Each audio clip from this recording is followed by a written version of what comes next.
everyone, it's Michael, and it's time for a good old-fashioned repot video because I think that number 29 in my collection, my Eulophia Petersii, can be doing a lot better.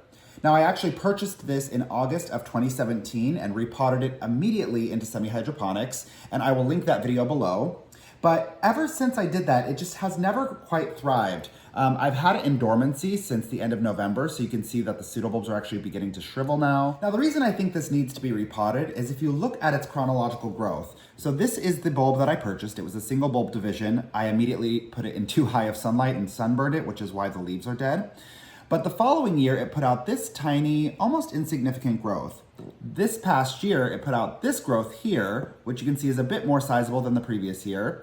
And now it has a new growth coming in. And I just feel like this is the opportunity to really plant it in a way that will optimize its growth and really match its original habitat.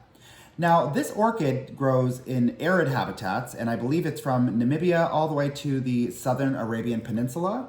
But it is a desert-dwelling orchid, and so it needs to be treated like a succulent.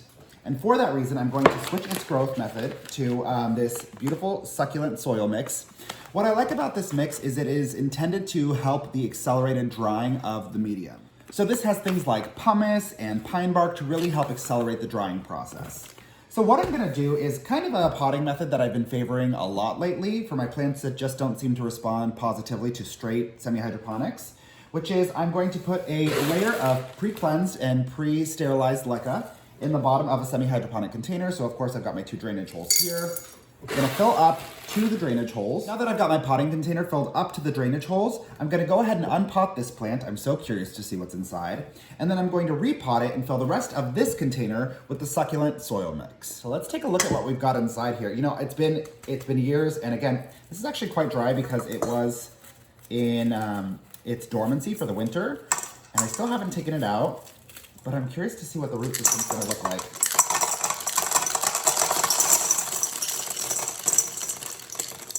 And you wanna be extra gentle, of course, because you're dealing with glass, so don't smash it against anything to wrestle the plant out. It should come pretty willingly.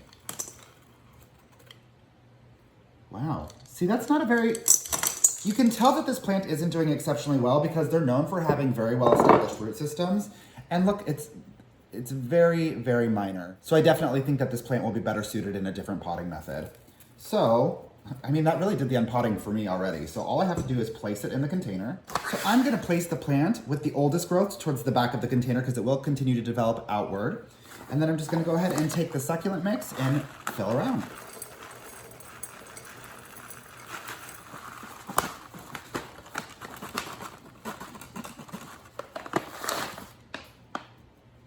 All right, well that was honestly the easiest repot of my entire life. But you can see I've got it hovering right above the container. So it's got the root system placed nicely into the succulent soil, and then it has that additional drainage. So what I'm gonna do now is give it a good flush of water and see how it goes. I'm really gonna track its performance from this point forward. I think it's gonna do much better in this grow method. But I always like to reiterate that this is largely experimental. I was trying to see if the Eulophia was capable of growing in semi-hydroponics. It does not appear that it really excels. It can survive, like many plants, it can survive in semi-hydroponics, but it didn't like it. So now let's track how it performs in a nice succulent mix. I think it's gonna go much better.